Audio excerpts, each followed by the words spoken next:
Welcome in, ladies and gentlemen, to the JDV Experience. And today is a special kind of an episode because of some different time constraints that some of the people had uh, that are doing this show with this episode. This is episode 11. And if you are watching this on YouTube, you can also check us out on Apple Podcasts and Spotify and your favorite podcast platform, and check us out there. Go ahead and subscribe and hit that button.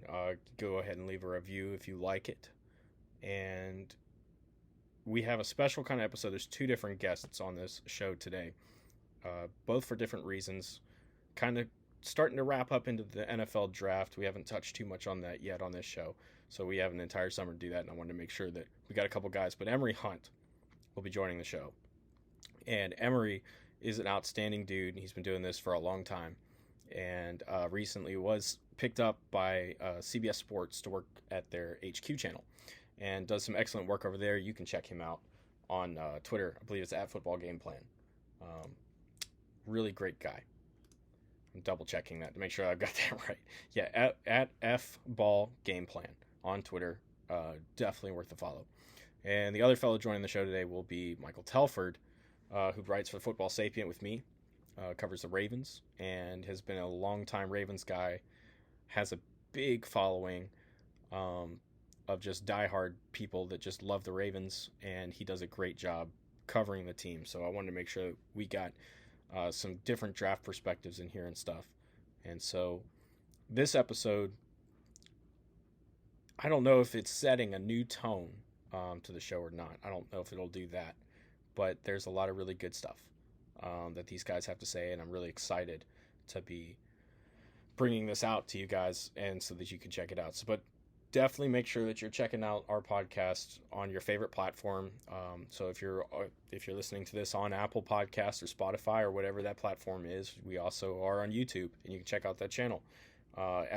Just look up my name, John Vogel, and or JDV Experience, whatever you want to, it'll come up, and go ahead and subscribe there. So without further ado, let's get into it.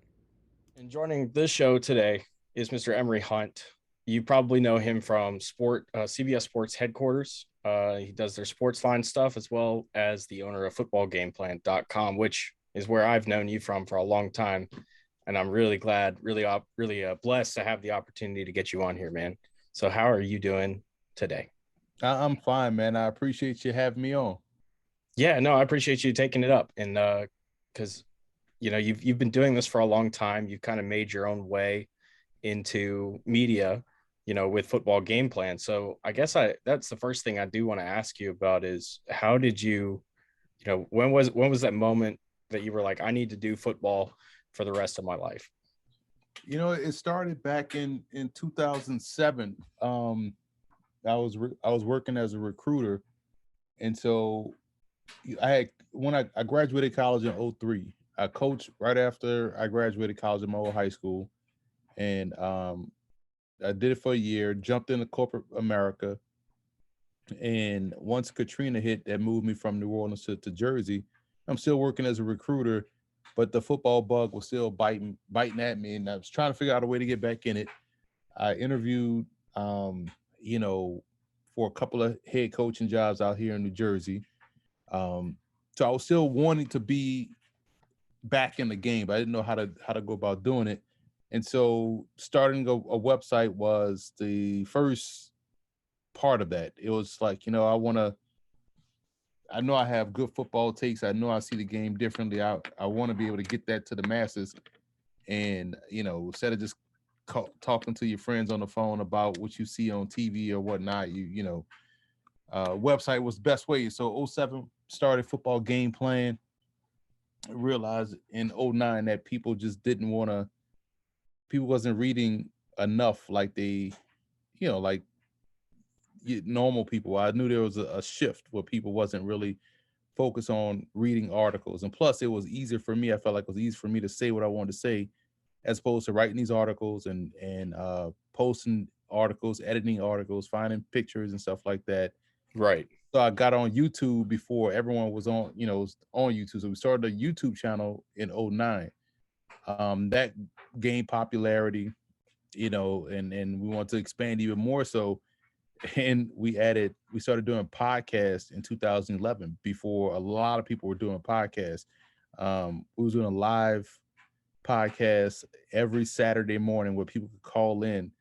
And so we had fun with that. And it just the YouTube stuff started to grow even more so. And that led me getting broadcast opportunities in 2014 to be a color commentator, and Mhm. everything just kind of snowballed from there. So it started in '07 as a website, and 15 years later, here we are.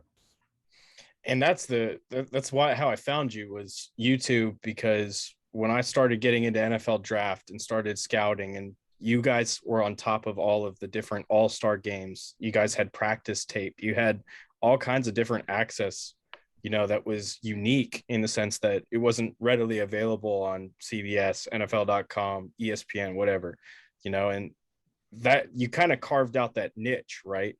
Where people were able to go to you for that kind of content because they knew it was going to be there. So was that your initial plan, or is that something that you kind of grew into? What's funny, man? It was a situation like, you know, all I wanted to do was just um watch the game and say what I thought, give my opinion, and that's it. All this other stuff just kind of grew out of that initial foundation. So because I was so reluctant to go to games and go to events, because like I'd rather just watch the tape and just say what I want to say. Yeah. Um, and so it started, to be honest, it started me going to uh, college games, and just while I remember one of the first games I went to was a Cornell Yale game, because I was interested in the quarterback Jeff Matthews, who I thought was tremendous, and I wanted to see him in person. So I headed up there to Yale, and I'm sitting there watching, giving my takes. I ran into a scout, and he was impressed that I was talking about this Cornell quarterback, and it felt like you're the only dude talking about it. And this guy ends up getting an invite to the East West Shrine game, and it's like 2 years later. So it was like, wow, because I did a video profile on him. I want to say going into his senior year, and so I get down to the, I finally decided, all right, I'm gonna go to a game, go to an event. I get down to the first Shrine game, and I'm like, while I'm down here, I remember asking the young ladies that were running practice, like, is it okay if I film like footage of practice? Like, yeah, you can do what you want. Like, all right. So I was like, well, since I'm down here for these, for the whole week, including the game, I might as well get as much video as I can because it's my video. And so I was getting all this video, posting after practice, and then I saw it was just popular. So then I go to the Senior Bowl, did the same thing, and it just like, what, man, this is very valuable, not only for me, um, but just for content in general. It's like, this is good content that nobody else has. But me personally, if I want to go back, I own now I own all this video. So if I want to do something different, let's say Jeff Matthews gets drafted by, at that time, it's funny, he got signed by the Atlanta Falcons. Mhm. So let's say he gets signed by the Falcons, and I wanted to put together, a profile. Now I got footage that I got from the Shrine game to put this together. So it was like I started thinking in terms of 5 steps ahead. And if I'm going to the event, I'm gonna get as much footage as I can. That carried over to me getting, going to Giants camp and Jets camp, and I went to a Browns training camp before. But while I'm at Giants camp, I'm getting all this footage, interviewing players, and so now people seeing footage of Giants practice on my channel. So, and it's funny you mentioned what you said, because I remember at the Shrine game, I'm interviewing, you know, let's say 3 to 4 players I got the same question from, a same comment from. I'm interviewing them. It was like, man, you the dude from YouTube. I was like, man, how'd you know? He was like, oh, man, I watched you got all the practice stuff from the other All-Star games. Like, man, I'm in high school and college. I'm watching your channel because I want to see what it takes at an All-Star game, what the competition looks like. And I'm like, wow, that's crazy. You know, so I remember being at the combine, and I'm talking to a coaching friend of mine, and we kind of standing. You've been to the combine, you know how it all Yeah. is like so we're in the hallway, like right outside where they, check you, the security check. So we're in the hallway there, and I see this guy walking toward us while I'm like, yo, we kind of in the way. So that's probably in the doors behind us. So they probably walking that way. But as you start to see him out your peripheral, and he's making a beeline towards you, and I'm like, yo, he coming straight over here. And so it was a dude was like, man, he said I had to come shake your hand. He said, you're the czar of the playbook. I was like, man, that's crazy. It was, nice to meet you. He's like, nah, I've been watching your videos since I was in middle school. And the dude was Jamel Demby, who ended up getting drafted by the Rams. I'm like, bro, you at the combine. I should be shaking your hand. He was like, nah, I saw you from across the way. I was like, oh, I gotta go set. But it's crazy though to think, like, man, you really don't know how much of an impact you've had until you get those stories like that, and you think, damn, stuff that I didn't want to do or wasn't initially planning to be known for, you kind of get known for, and now people kind of see you as like, well, if he's here, then I know there's going to be footage from that event, or I know the event, I should take the event serious if this dude's here covering it, So it was pretty cool to hear those things from guys all throughout this whole journey. That's awesome, dude, because sometimes I think when you're doing all this stuff, and I'm sure you can relate, and you probably have felt this way too. It's almost like sometimes it's like, man, it's just like, is it really worth it? Is it really paying off? Like especially when you first start out, you get into this side. If you go back and look, I remember, I know the first videos we posted are still every video I post still, whether it gets great numbers or no numbers. I just post content because it's content. Yeah. And I remember the first couple of videos was like, you get like 20 something views. But again, and we're in suits. I made sure we were in full suits with, we went out and got helmets of every team, college and pro. I had football gameplay and mugs made up, printed up so that way I wanted everything to look like it looked on TV. Now, granted, you could see it's clearly at the time, my apartment. We had the blackout curtains. We had the bookshelf up behind me. Not book. Yeah, I guess it was a CD shelf, but we made it so we could put helmets in it. But it looked like a quote unquote set. So everything I wanted to put out on that had to be, I wanted it to look a certain way. And and you get 20 views on one video. The next thing you see negative comments, and then but the negative comments start to, if you could look at it a couple ways. You could look at, is it just someone just hating on you, or is someone giving constructive criticism? And so I took it from the perspective like, I'm not going to read it as, hey, I'm going to read it as constructive criticism. So maybe they have a point in some of the things that they're saying. So we tinkered a little bit, and next thing you know, you stop seeing negative comments, and the views start to go up. People started to support what you had, people in the comments defending you. You know what I'm saying? Like, and it's like, so it all turned to like, man, this dude is like, they're talking, because where else are you going to find a 5-minute preview on a Browns Bengals game? You're not going to turn on a network and see them talking 5 minutes about the Bengals versus the Browns. It's going to always be, at the time, it's going to always be about, Cowboys, Patriots, the top teams, whoever the popular teams are. So if you were a team of, the Arizona Cardinals, who wasn't that good at the time, you're a team with the Cardinals, and you turn on one of these pregame shows. It's a 4-hour pregame show. They may mention a Cardinals game for about 30 seconds, and that's it out the whole 4-hour show.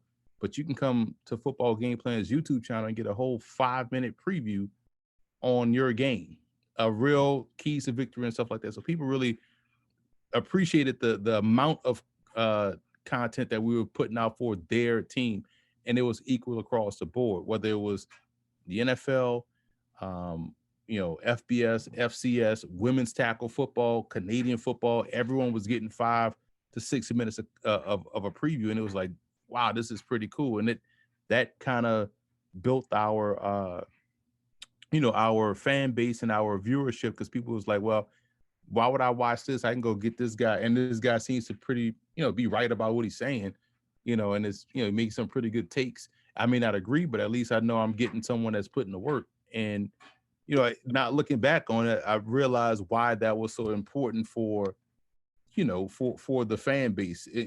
Now, because nowadays you see everything is, you can get as much Bengals content as you want, or as much Jets content as you want, because everyone's doing what I was doing back then. Everybody's doing that now. There's so many different, Jets podcasters, Jets YouTubers, and everyone has their go. You don't really have to depend on network television anymore. Right. But back in 2009, it was you it was new. YouTube was new back then too. So yep. So you kind of strike while the iron was hot, and you built a loyal fan base, and that kind of helped. I grew as the fan. I grew as technology grew, and the fans grew with me, which is why I had such a loyal, and still do to this day. A lot of people still are loyal to Football Game Plan when we put out content, which is pretty awesome to see. So this is something I wanted to ask you about, and I think we had, when we talked at the combine, I think we talked a little bit about this, but you were telling me you've been on my side, like the independent side at the combine. And I think you were saying this was the first year you were doing it with CBS, right? Right. At the combine. Yeah. Right. So what was the main difference for you going into the combine, with CBS and taking that approach as opposed to other times, like, when you were doing it independently with the Football Game Plan being the czar of the playbook? It's funny, is the only difference, and I've always said this, like, all I wanted to do, even when I started Football Game Plan, when I started Football Game Plan, when Football Game Plan transitioned from written to video, you one man banded, and I was doing that for a long time. Mm-hmm. And I always said I just wanted to go into some place, sit down and talk football. I don't want to have to worry about the lighting, the wiring of the mics, right, camera setup, and all that, the editing. So that was the only difference, to be honest, because I was able just to go in to the combine, and it's funny because scouts that seen me around, the years, say, "Man, where's your bag?" Because I'm always, carrying that rolling bag with me. You know what I'm saying? They said, "Man, I where your bag at? You always got that bag with you." I was like, I had to bring it this year. Like, I just roll up to CBS, go sit down and talk ball. So that's the only thing I didn't have to bring. If I was covering it for Football Game Plan, I would bring my camera bag, tripod, and stuff like that, and be worrying about getting every interview possible, because I needed to get everything for content, to maximize my time there. But with CBS, I literally just, get the schedule, stroll in, sit down, and talk football. Everything that I said I wanted to do, I was doing it. The interesting thing, I think, too, was because you guys did a really great job with your content, and especially with the player interviews, because I've had to reference them at many points of this year, because, you guys talked to a lot more guys than I did. So does that open up more time for you, per se, to maybe network a little bit more with NFL people? Because that was, I think for me, going into the combine, it was my first year this past year, doing that event specifically, was finding the balance between, getting the content and networking at the same time. The networking part comes, it's funny. I mean, again, it's great that you've gone to the combine, because you could, pick up, what how the layout is and the setup is. So I don't have to take the picture for you. But it's hard to connect while you're there in the building, in the facility. All the networking comes after the fact, when you're out in the streets of Indianapolis, right, restaurants, or at the bars. And this is, you came out, this is your first year there, but pre-COVID times, it was legitimate.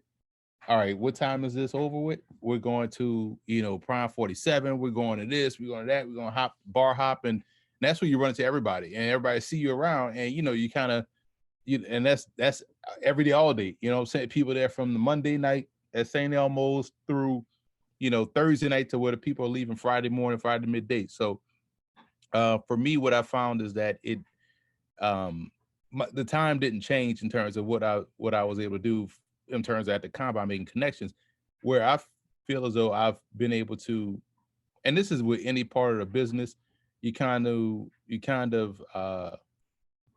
you allocate your time differently. So in '09 and up until let's say 2016, it's funny. Initially when I was doing the YouTube stuff exclusively, it was I got to get out at least 40 videos a week, which I was doing, and you record everything efficiently. If, like I said, everything was 5 minutes. So I know I can make my points, in 5 minutes for both teams. Get that out, move on to the next, switch the helmets out, put the new helmets in, hit record, go to the next video. You know what I'm saying? Because I was still doing this as a recruiter from '07 to 12. I was still working as a recruiter. And then 2012, I started doing football game plan full time. So I'm recording early in the morning, like 5:30 to about 6:30 a.m., knocking out all these game previews, setting them in iMovie at the time, and then letting them just, come out all throughout the day, come back later that night, probably around 9:30, and knock out 3 hours of editing and posting. And so therefore by Tuesday, all the videos are done. And so now, as you get into it and you realize, okay, what's connecting more? Maybe I don't do 32 individual NFL videos and 20 individual college videos. I can package this into a show, into one video. And maybe I do one video now involving all 32 teams as opposed to 32 individuals. Because at the time I was posting them on team message boards. Right. But when Twitter became popular, it eliminated the message board. So everybody's on Twitter now. Nobody's in these message boards anymore. So I don't have to create 32 individual videos in terms of previews. I can create one video preview and that's it. And so that also got me into the mind of thinking of how to create stuff toward what I was watching on TV, which is why I was able to get a NFL TV show, and now I have these college football shows and the USFL TV show. All of that spawned out of YouTube and creating content and creating content that was strictly for online consumption. And then let me just, instead of 35-minute videos, let me do an hour video that breaks down all teams, and do it that way. And it kind of helped me get ready to start doing what you see me doing now. It's awesome just sitting here kind of getting to talk about some of that stuff with you, dude. Because like I think when you're talking 09, and 12 and those years, that's when I think I was still a teen back then, and getting on YouTube, and I think I was watching some of these, but it was really when I got into NFL draft stuff that I really started to use your channel all the time for all the different tape purposes. But the draft this year, we just had it. I haven't really had an episode to start kind of breaking it all down. There's so many different things to it. And what's kind of funny is, now that I'm doing a bunch of radio appearances and all kinds of other stuff, the funny thing is they always kind of ask you the same few questions, and it's, oh, who's the big winner and who's the big loser of the draft, and it's kind of, to me, it's like, I've been following all these teams, and I understand why they're drafting people and where they're drafting them, and and all that stuff. I get it, and it's kind of hard for me to pick out a loser, so maybe the better question to ask, somebody like you that's been covering this for a long time, especially with you, you have like scouting reports for guys that are going into the USFL, that'll be going into the XFL that you've had for 5-6 years, and it just blows my mind at how many guys that you scout. But some of these obscure guys, to even some draft people, like when they were picked in this class, that we were kind of like, whoa, who is that guy? I think the Rams had a few specifically. Which one of these obscure guys in terms of the media is someone to really watch going into this year? Well, that's a a question that has that is involving so many. Yeah, I know it's hard to pin one. Right, but I'll answer that question like this. That's partly why I don't put out my draft grades. If you notice, everyone puts out draft grades Mm-hmm. Sunday and Monday following the draft. I wait until after rookie mini camps are done because we know some rookies that are on tryouts right now will get signed. And once the official undrafted rookie free agent list becomes official, which happens after the rookie mini camps, then I put out draft grades because I consider the undrafted free agents a significant part of the draft grade because it's all strategy. You talk about someone like the Rams who didn't have, day one, day two picks, I believe. No, they didn't have day one picks. They had a day two, but They had a it day might as two. well have been day It was, three. You know, yeah, it was like third round was late third round was the 104th overall or something. right. Yeah, So for them, the undrafted free agent is a part of their draft class. And so that's another way my stuff has been unique over everyone else's, because I include the undrafted guy, and because that's someone that is gonna make the team. In that sense, or some people don't get drafted just by the sheer numbers of you only get so many picks in a draft. So I feel like for me, it's too vast. Like if I only because I study so many, it's hard for me to pick one. yeah. But if I had a narrow view, I can see how that could be a question where someone could quickly be like, "Oh yeah, this guy," because I studied this guy, right? But for me, I have over 1,000 individual scout reports in this year's draft guide. But let's look at if I'm looking at the Rams. I know I talked about Jamal Pettigrew. I know I talked about Lance McCutcheon from Montana State, seeing those guys out I saw Pettigrew. I didn't see him at the Hula Bowl, but I saw McCutcheon at the NFLPA game. But just watching, those guys and seeing how well they do, I think people need to get familiar with Roger Carter out of Georgia State. Oh yeah. I thought he was someone that was going to find a way to get drafted, but hey, he didn't. And I would say obscure Daniel Hardy. I was happy he got drafted, but I thought no one knew about him. I felt like. No, I didn't know about it. I had to go back to the tape as soon as he was picked. I was working the draft for the Ramblin' Fan a little bit this year, and yeah, he gets picked. They're like, what do you know about this guy? I'm like, nothing. I don't know anything. and that's the part that I was like, whoa, he actually, because I was somebody I had in my diamond in the rough article on CBS Sports. That was someone that I had a high grade on. He was my 5th outside linebacker with a 77.5 grade. So I was like, yo, this dude has the juice. Everyone's talking about Troy Anderson, but his teammate is someone that really pops off on tape. And he gets drafted in the 7th round. I'm like, wow, that's pretty awesome. And again, it's funny to watch all the draft folks that cover the draft all year round. I don't start covering the draft until January, because I'm doing college football, doing NFL all throughout the regular season.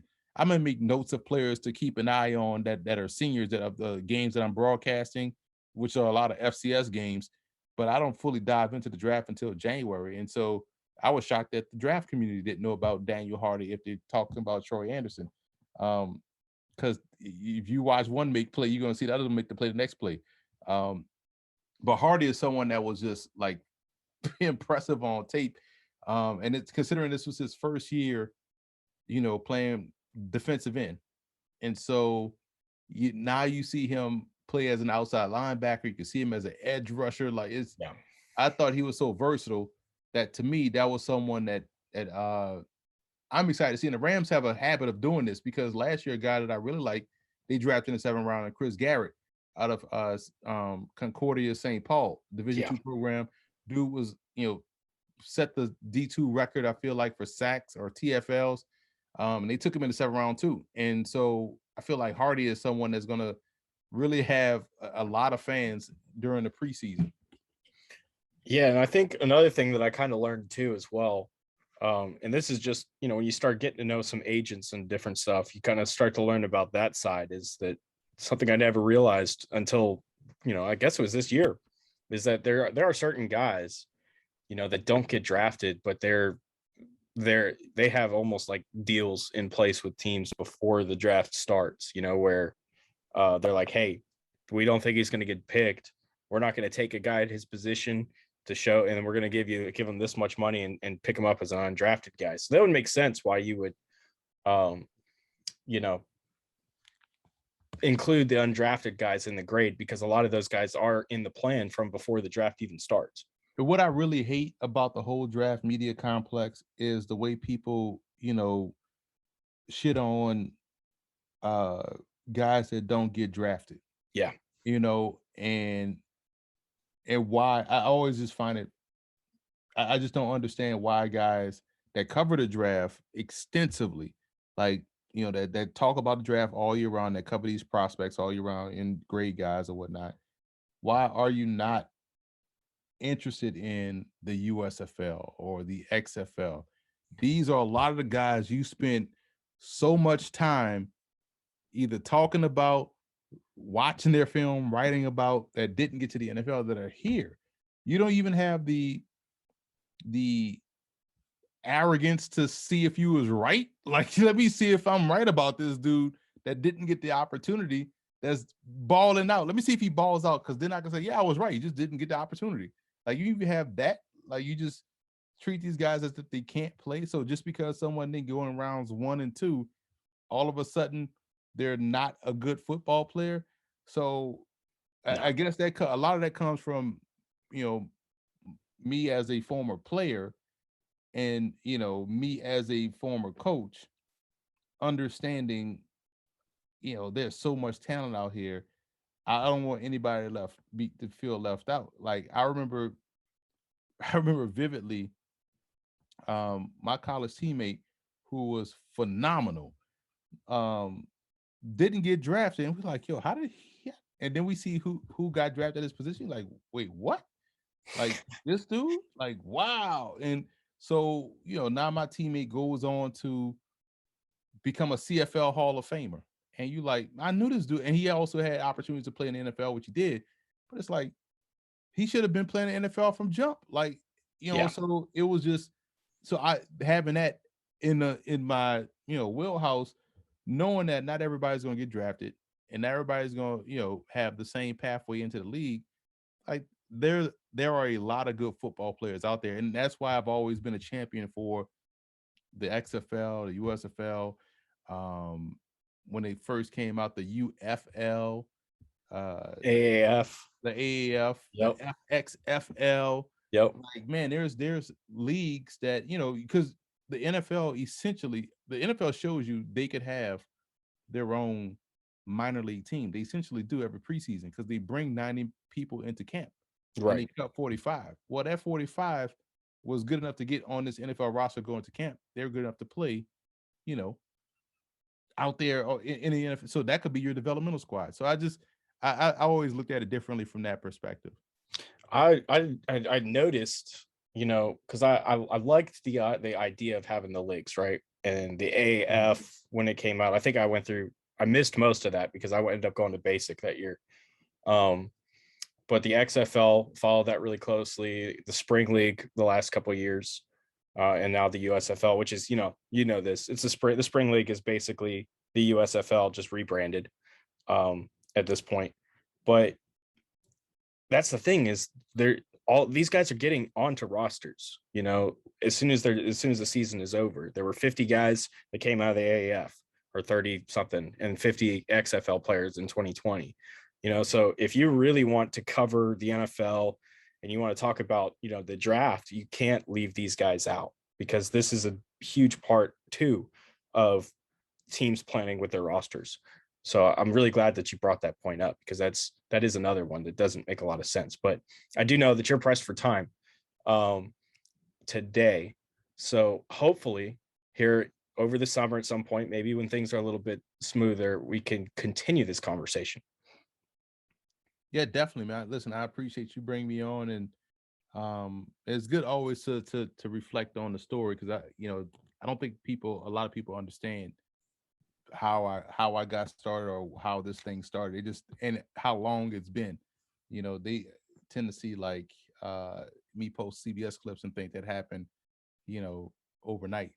Nah, it didn't. No, and I like hearing that side too, because I think for some people that I talk with some of these guys that are new, that on Twitter, that are trying to kind of find spots and jobs, and kind of get into it. They're always asking me stuff about different, like, how do I do this? How do I get a job with somebody? Like, what do I need to do to make this my full-time job? And it's just kind of like, well, it's a grind, and that's why I like asking people when they come on, how did you get started? Because it's a good refresher course for not just you or not just me, but anybody else that could potentially listen to the show, and how they could, there's something that's always in common. There's a grind, and there's finding that niche and finding that thing that you're really good at, that you can have a handle on. And I love hearing these kind of stories, man. So I really appreciate you taking the time. I'm blessed to have you. Well, people have to understand, and I will say this: it is easier for someone starting now to get to where I am than it was when I started back then, because Right. companies now are more apt to grabbing guys that are not from the traditional finish broadcasting school or journalism school. Go work in a small town newspaper, go work at a small town TV station, and then work your way up. Boom. If you are able to put out great content in a format that they are looking for, whether it's written or video or audio, you're going to get snatched up pretty quickly. So, with that also being some advice, the main part is stick with it. There were Yeah. some times early in the process I thought like this wasn't going anywhere, or wasn't. I thought I kind of flatlined or plateaued. Um, but you get little, reignition from people, unconventional people. Hey man, I seen your stuff on YouTube, man. That was pretty dope. Random dude at a bar that was a Jets fan that saw me post on the Jets forum was like, oh yeah, I know you from somewhere. And or you see people that that send you emails that say, hey man, my son is so and so, I saw your article on this, and it's like, wow, just when I was about to shut up shop or shut down shop, this little thing comes back and says, man, keep going. So I do notice that a lot nowadays. A lot of guys start, they come out in a flurry, and then 2 months later, like, why is it not? Why am I not on ESPN yet? Right? Yeah. Why am I not on CBS yet? I can do his job.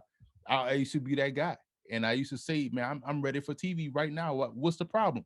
And I go back and watch my videos from '09. I'm like, oh man, there's nowhere in hell I would have been ready to go on TV then. So everything has its time, but you got to use this time that you're starting something as your reps. And any former athlete knows reps are key. That's practice. That's all you. Just use your reps. Make sure you master your reps. Take practice as a game, and take advantage of every opportunity. If you have a chance to go and cover a women's tackle football game, go do it. Treat that like you would the Senior Bowl or the NFL. And as long as you get those reps in, when that time does come, people will then think, "Oh, he must have went from school to a TV network to CBS." Like, nah, I've been working on it. To see people at CBS were like, "Man, I was shocked that you could do prompter and be so well, in front of the prompter." When I went up to the studios and for the Thanksgiving weekend, I was like, man, I've been doing YouTube videos looking at the camera for like 8 years, 9 years. Like this Yeah. is this is what I do. Like, this is easy. Like, I've been doing this for 9 years, so I've gotten to 10,000 hours. So it's just stuff like that people got to realize. If it's something you truly want to do, you got to stay with it, stay active, and it'll ultimately work out for you. It may not work out for you in the time frame that you want it to, but if you keep in that boat long enough, you're gonna hit land at some point. That's right, man. That's the truth right there. Hey, thank you for the time again, Emory. I appreciate you, man. Anytime, man. Appreciate it.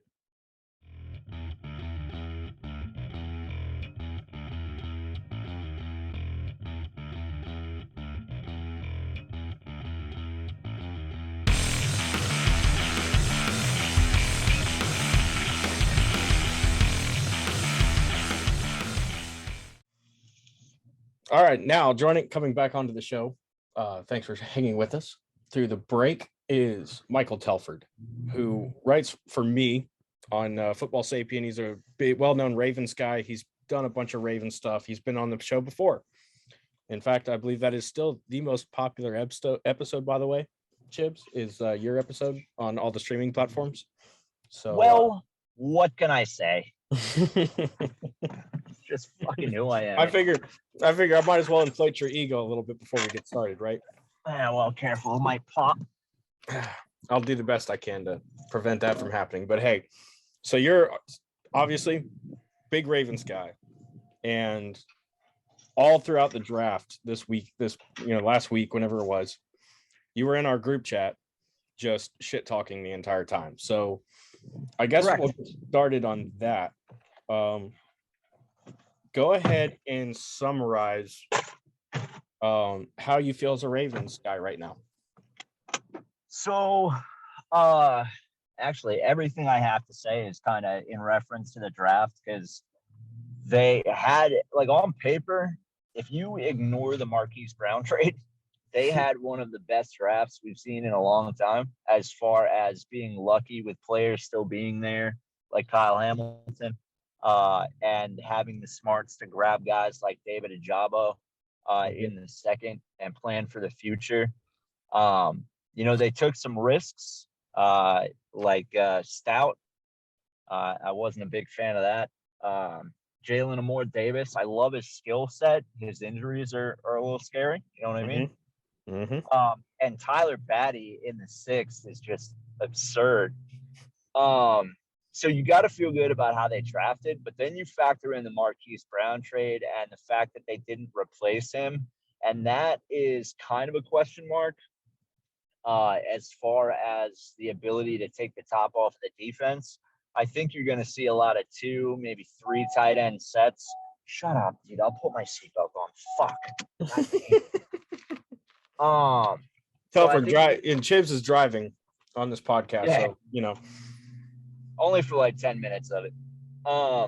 So if they go back to the offense that they used in 2019 and they get Charlie Kolar and Isaiah Likely on the field as soon as possible, then I think you're going to see, like I said, that 2019 offense, at least more of that, where they kind of took the league by storm.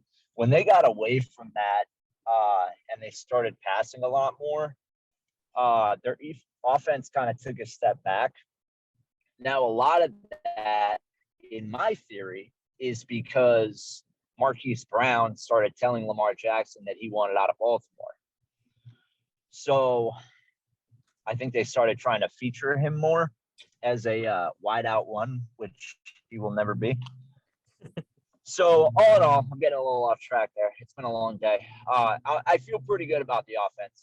Kyle Hamilton was my number 1 overall prospect. So for them to get him at 14 was beautiful to me. I love the smoke screen by Eric DaCosta saying they wanted big centers. It kind of threw people off the scent of Tyler Linderbaum. And he followed that up with, we like athletic centers, we like smart centers, we like fast centers. In fact, that helps too. You know what I mean? 100%. And smoke screens, there were plenty of those in this draft. I mean, Pittsburgh pulled off a pretty good one too, making everybody think they were going to go after Malik Willis. And you got fucking baby hands Pickett. Mm-hmm. Yeah, exactly. Little hands Pickett. I guess that's where. Is it going to be Gloves? Is that who's going to be his nickname? Gloves? Yeah. Well, now you can't do Gloves, man, because Teddy Bridgewater was Teddy Two Gloves for a while. Oh, that's right. I forgot about that. So do that. When was the last time we thought about Teddy Bridgewater outside of Denver Broncos fans? Today. When did it? I swear to God, I have a tweet about him from like an hour ago. I have to go look. Somebody, you know what? It was probably more than an hour ago. So somebody called in on, was it Moving the Chains or maybe Airing It Out? And they said something along the lines of Teddy Bridgewater being a glorified Joe Flacco. And they follow that up by saying adding Baker Mayfield would make the Dolphins so much better. So I had a tweet about Teddy Bridgewater today. So it's funny we bring that up. That is funny because I hadn't thought about him, I think, since I'd seen him on the field with Denver. But I honestly had no idea where he was until this Dolphins fan called. Yeah, it was the Dolphins. Show. Yeah, it was the Dolphins. That's where he ended up. So the Marquise Brown trade, I think that's a really good topic to kind of touch on because I think for a lot of people, it came out of nowhere. You know. Yeah, they did really well at keeping that quiet. There was a lot of like rumors, I think, and I think what's his face, Lamar Jackson kind of tweeted about it too, if I recall. What was the deal? Was it more of we need to move this guy because we don't need him? Was it the drops? Was it more, so situational? Marquise actually requested the trade because he said that the offensive scheme didn't fit him, or he wasn't a fan of the offensive scheme. So basically what that translates to is I don't want to block. So basically he was saying that he wasn't getting enough targets and everything like that. He was top 10 in targets in 2021 across the NFL. Okay. It's just the fact that he had 9 drops. I think it's like 7 official, but there was definitely 9. And he just didn't like blocking for a run first offense. So then he went on to say that he feels like he'll get more one-on-one opportunities in Arizona, which he will. Maybe when will he though? He was doubled less than 9% of his routes run in Baltimore. Across all 4 years he was there, 3 years, whatever. Less than 9%. Think about who the Cardinals have at that wide receiver position, because they've got. Okay, so I'm not saying that he's a great receiver by any means anymore. He used to be, but AJ Green and D-Hop will be out the first 8 weeks. But when he comes back, he's going to demand a lot of doubles, I think. And then, Yeah, but here's the thing, right? So Marquise had Mark fucking Andrews to take attention off of him. So so for comparison, right? Mark Andrews was doubled on about 25% of his routes run, doubled or bracketed. Marquise Brown, over the 4 years that he was in Baltimore, less than 9%. You're not going to get many more one-on-one opportunities than that, but it's just not going to happen. Well, they got Rondale Moore too. I think he's going to end up more in a Christian Kirk. Rondale's a stud, dude. Yeah, I love Rondale. Yeah. I talked about him like after he was drafted. I was like, Arizona's a perfect place for him to go. It makes all the sense in the world. It did. It was perfect. It was a great fit. I knew he was going to kill it there. If the Cardinals ever get a quarterback, dude, they're going to be dangerous. Shade of Kyler Murray. I don't know what you're talking about. Well, Kyler, so that's what's kind of funny about the Cardinal situation is that Kyler and Cliff Kingsbury, they're kind of tied together, and they're both wanting extensions, and Arizona's kind of reluctant to give it to them. But you can't have one without the other. Well, I mean, because what have they done? You know what I mean? Like playoffs. That was it. You don't get an extension. And it was a bad playoff appearance this year. But yeah. I think that was the motivation on the Cardinal side, at least, to make that trade, is because you knew you weren't going to have D-Hop. Like, we didn't know that at the time, but they knew that. Right. And you also have to kind of offset, Christian Kirk, who carried that offense when D-Hop got hurt last year. Right. He had it was like 117 targets or something like that last year. So I think that's top 20 in targets too. But you're offsetting that basically.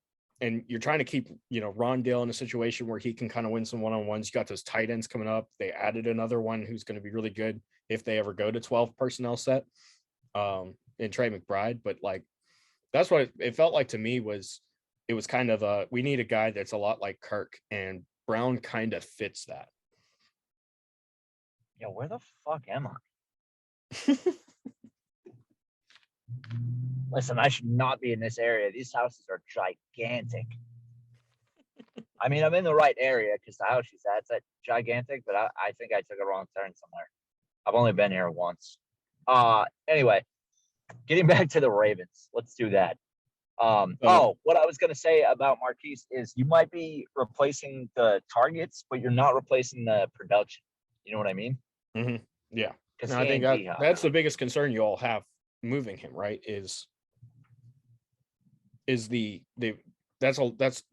been your guy, you know. Yeah, Baltimore has to replace the production too, for sure. You know, I have high hopes for Rashad Bateman. You know that, and I know they're in talks with Jarvis Landry. Jarvis Landry is also obviously not somebody that's going to take the top off the defense, but he's like your sure-handed, tough over the middle guy. And let's face facts, man. Marquise Brown was never that. Mm-mm. No. And you know, getting rid of Marquise Brown too, like, you're getting rid of a guy who kind of gave up on the second half of the season. Like, he had a very weak 1,000 yards. Ravens fans were like, he was our 1,000-yard receiver. I'm like, bro, it was a 17-game season. He had 1,008 yards. Let's relax. And then they were like, well, he didn't get targeted as much when Lamar went out. And he had like 47 targets over the last 4 games or something like that. So they definitely need to replace that production. But if you're going to 12 personnel, like, do you need to replace that production? Especially if you view Isaiah Likely as a wide receiver instead of a tight end. Mm-hmm. Yeah, because he's kind of an H-back anyways, or a big slot. So right, exactly. So if you can have guys like Mark Andrews is obviously a wide receiver. And if you have Isaiah Likely as a wide receiver, and then Charlie Kolar as your inline or like out wide, and then you have Rashad Bateman, Devin Duvernay could probably do some nice things. Everybody hypes up James Crochet, but until you show it to me when it's not garbage time, I do not care. So they have some guys that they can use to replace the production of Marquise Brown. So I'm not as worried about it as everybody else is. But you know, Ravens fans, man, like for 25 years, it's been bring us a wide receiver. They're never happy. So, because the reason that I thought was interesting was the way that you keyed that off when you said that the draft was really great outside of the Marquise Brown trade. So what is that outside of part, you know, that kind of had you questioning? The player. Not that I'm questioning Tyler Linderbaum, okay? I don't want it to come off of that way. Mm-hmm. What I'm questioning is why they didn't get a healthy high-end pass rusher. So when they came back into the the first round, I thought for sure they were going for Jermaine Johnson. Mm-hmm. So that was my only real question mark on that whole thing. I was just like, well, why a center? You have Patrick McCarry that you just paid the money to. But I also kind of understand it.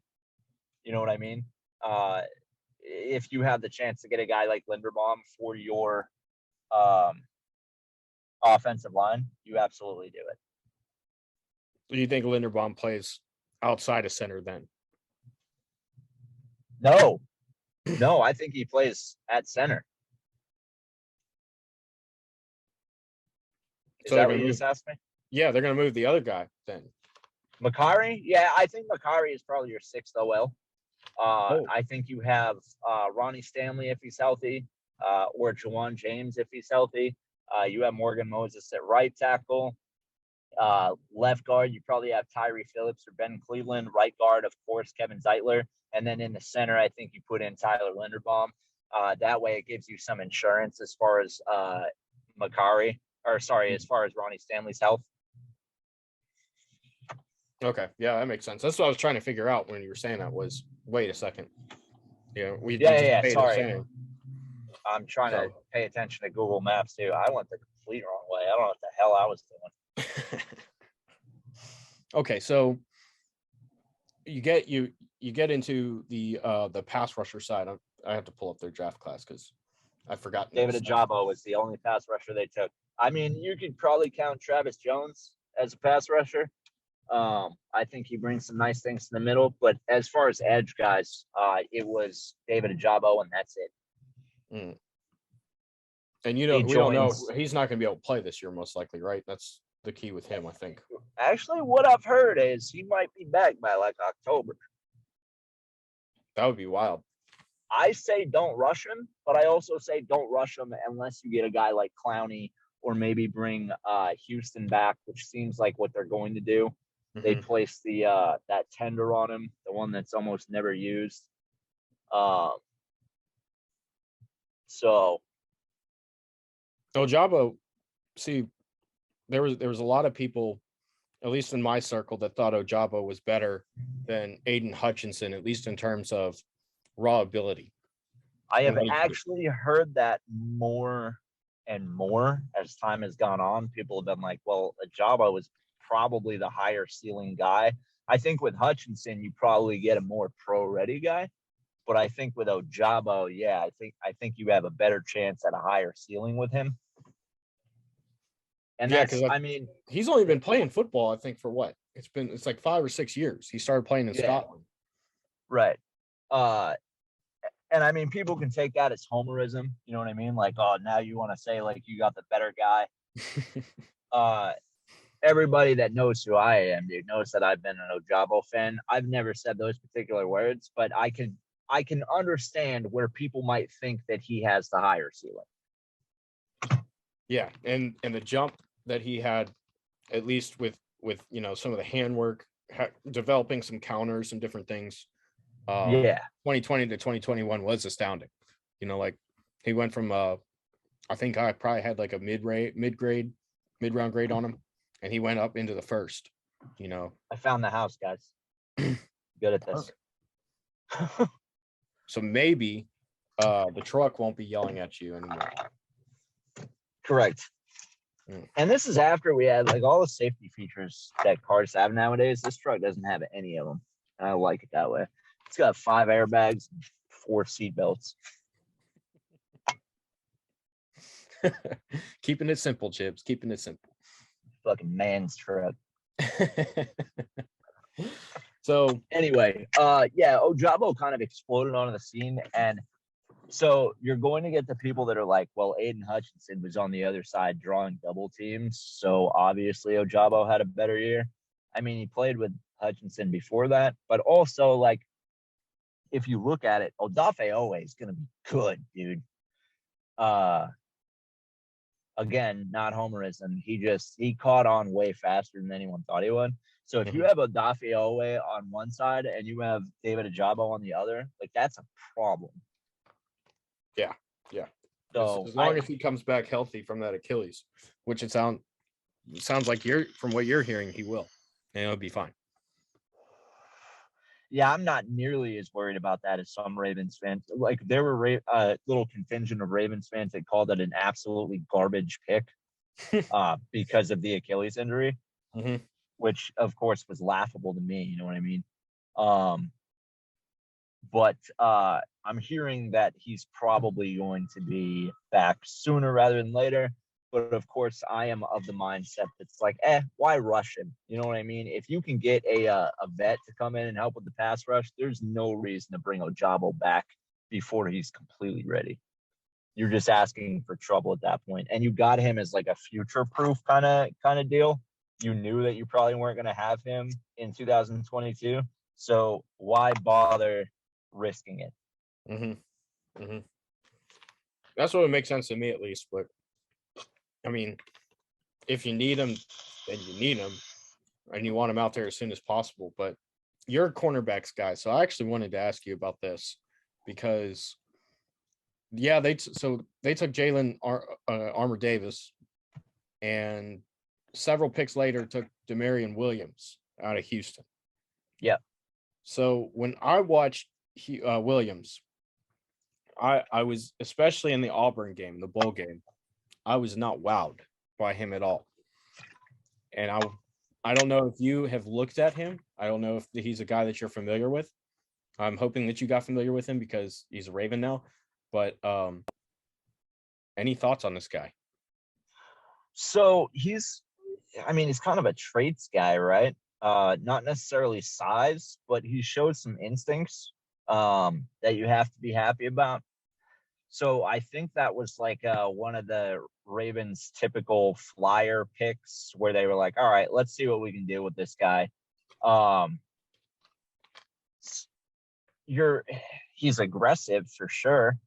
And he's very twitchy. I think he had in 2021, he had like one pick, but he had like 9 pass breakups, and that was in 13 games or something like that. So there's something there. It's just a question of figuring out whether it's going to be, he's going to slot in as a nickel corner. He's a fucking midget. He's 5'10". Mm-hmm. So it's not like you're looking at this guy to be your starting outside corner. He's your situational third guy. And he's coming onto a team that has guys like Brandon Stevens, Ardarius Washington, a couple other options potentially for the slot. If Jalen Armour-Davis proves himself, right, and they start him outside, you can move Marlon Humphrey inside. Marlon Humphrey probably had his best season in the slot. So this is not a guy that you're looking at as a starter. This is a guy that you're looking at as potentially a special teams ace and a backup in case shit goes wrong, which it always seems to go wrong with the Ravens cornerback room. So yeah, that I personally I didn't understand it. I didn't watch a game that requires him to do a lot of run defense, then you'll understand it. Oh, okay, yeah, because oh my god, dude, this kid in run, it was not ideal, and that's the other thing too is I guess there is some versatility. I just pulled up his PFF because you were talking about some of the production and stuff, but there is some versatility. He played all over the field. He started at right and left corner, slot, strong safety, which he might be a better strong safety than a corner, to me at least. There's zero chance he's playing safety on this team. Exactly. 0. Maybe a rover. But they have rovers. So if you look at the safety room, right, it's Kyle Hamilton and Marcus Williams at the top. Chuck Clark also at the top, probably. And then they have Tony Jefferson. They have Geno Stone. They have Brandon Stevens, who they love as a matchup safety. So, they had that safety room is stocked, dude. Yeah, so Williams might not actually even make the team. Yeah, he might be a practice squad stash. Yeah. But their cornerback depth is kind of thin. So you have Marlon and Marcus, but then who the fuck do you have beyond that? Jalen Armour-Davis is going to make the team, obviously. But beyond that, it's just a bunch of guys. So he's got a shot to make the team simply because they have a stunning lack of depth all of a sudden. Yeah, I just pulled it up. Oh my God. Our lads has Brandon Stevens starting a nickel. So, that might happen. But you're kind of right. Kayvon Seymour is on there. Kevin Tolliver, Robert Jackson, Ardarius Washington. Yeah, you're right. There's not a lot there. Yeah. It's either, as it stands right now, it's going to be either Brandon or Ardarius in the slot. If they pull off some kind of Christmas miracle and sign James Bradbury, I will guarantee you that Marlon Humphrey will be playing the slot. So, something that I kind of noticed too, looking at their roster, is this wasn't so much a draft thing, but it seems like they like SEC and Big Ten linebackers because they picked up. Well, it's competition, right? It's a level of competition. Zacoby McClain played at Auburn. I really liked him. I thought he was going to go. That kid's making the team. He's making the team. Yeah, I thought he was going to go a lot earlier, and he went undrafted, and I was kind of like, oh damn, yeah. I think I had that was like Ardarius last year. So I never saw it with Ardarius, to be honest, last year. Oh, you're out of your fucking mind, dude. TCU had two of the best goddamn safeties. I had who was the other one? I can't even remember his name at this point, but I wanted him. Anyway, I had his running partner going in the first, which I think he went second or third. And then I had Ardarius as like a late day 2, early day 3 pick. And when they signed him as a UDFA, I lost my mind. No, because I think my main issue with him was he's super athletic, he's awesome, he flies around, but it was that size because he's what, like 5'7", right? 5'8". Yeah, he's tiny. Oh, That was dude, the we get concern I had Jets with him because Dolphins there's this not a lot of season. guys that have, you can point to LaMarcus Joyner. I think he's one of the other smaller DBs that's somewhat made it, but never really been a starter. And I think that was what I saw when I watched Washington, was that size. But no, McLean, Jeremiah Moon out of Florida, I thought that was a good one. And then Josh Ross, obviously. All these free agent pickups, they did a great job with the free agent stuff. But I thought that was interesting too. Ravens might go 2-0 to start the season. Do what now? Ravens might go 2-0 to start the season. We get Jets Dolphins. Oh yeah, I can't imagine. Miami might give you some trouble just because they have that speed now, just everywhere, and it's kind of up to Tua Tagovailoa to throw the ball now. So we'll see how that works out. But so Lamar should be healthy this year, hopefully. Fingers crossed, right? Yeah. Tyler Huntley played pretty admirably. What about adding Anthony Brown as your QB3? He's a camp body. That's it.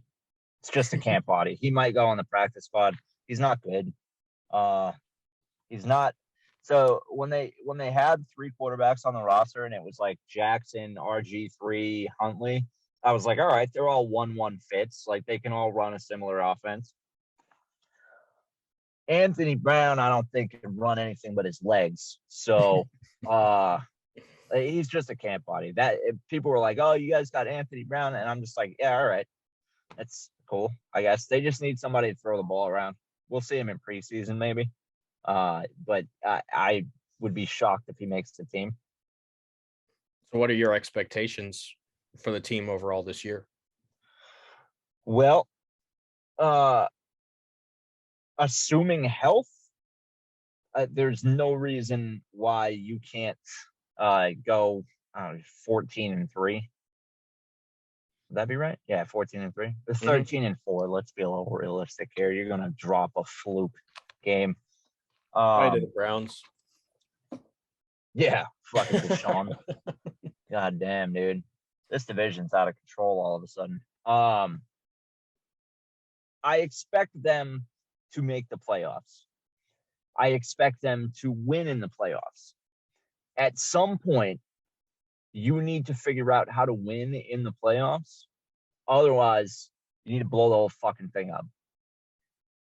Because, and when I say you need to win in the playoffs, it's Greg Roman, figure it out. Lamar Jackson, figure it out. Stop throwing picks. Stop fumbling the ball. Figure it the fuck out. Isn't it more of, because when I've watched them in the playoffs, it's like they feel like they have to play a little bit differently. And I've always given credit to, John Harbaugh, because he can adapt and create like almost like a new offense and a new system in a matter of weeks. And they'll go on these runs where they'll win 5, 6, 7 straight games. And then they get figured out and he's got to do it all over again. But yeah, but you don't have to play a different style. Like, why? You almost, so, okay, let's take the Lamar Jackson led Ravens, right? Mm-hmm. Every time they've been in the postseason, they have met a team that they played in the regular season, and it's either they beat them in the regular season and they lose to them in the postseason, or they lose to them in the regular season and beat them in the postseason. All right. So if you follow that thread, you don't have to play a different style of ball. You just have to execute better. You know you can beat them using what you used before. I mean, obviously, you want to switch up plays and shit like that. I'm not saying run the exact same offense. Right. But you know the team. Okay? They make adjustments. You make adjustments. Sure. But there's no reason to overhaul the entire scheme before you even see them again. There's none. If you've already beaten them, fall back on that. They try to outthink themselves a lot, and they get too cute, and this is the result. And it's usually when you put Lamar Jackson into a drop back shotgun, throw the football type of mode. And that's not a knock to say that Lamar Jackson can't do it. It's just like it doesn't, when you take away his legs and you don't let him, make plays and get outside the pocket and do things, You mean like when you try to force the fucking ball to Marquise Brown? Okay, there you go. You're onto something. But it seems like that's almost the formula every time they go back to the playoffs. Is they're like, oh, we can't run this offense anymore. We're running the ball, 50 times a game using 3 different players to run it. One of them being our quarterback. It's just like you're saying, figure it out. It's not that hard.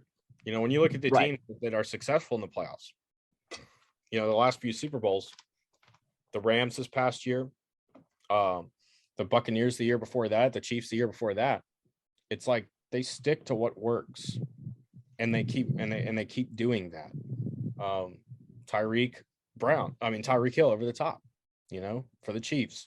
For Tampa Bay, it was, we're going to protect Tom Brady and let him kind of run the offense, because that's what you do when you have Tom Brady as your motherfucking quarterback.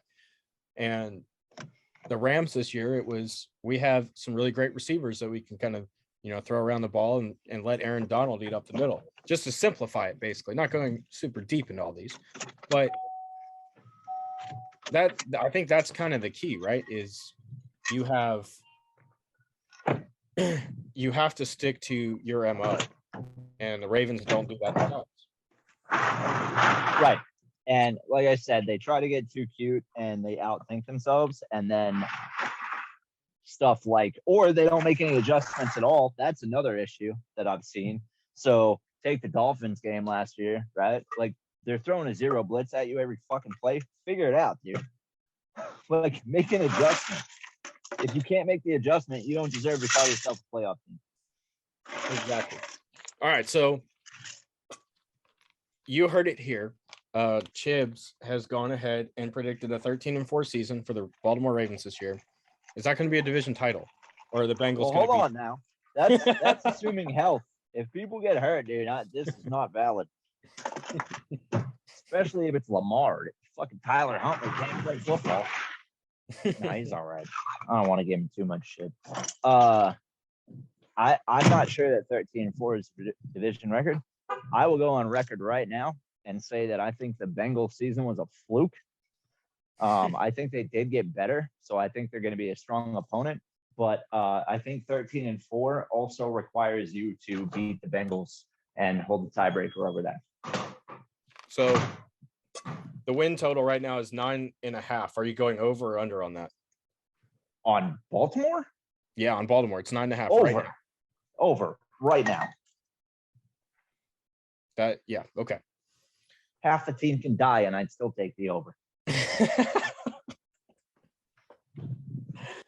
This is why I love having you on here. John, I'm on a podcast. It's almost over.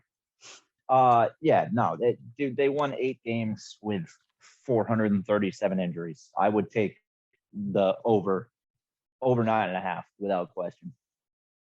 Perfect. I think that's about all the time that I've got on this one today. But cool. That's all the time I got too. Sick of you. Thanks a lot for the time. Of course, buddy. Anytime, brother. Thank you for tuning into my channel, checking out the content. Be sure to hit the subscribe button and follow us on your favorite podcast platform as well.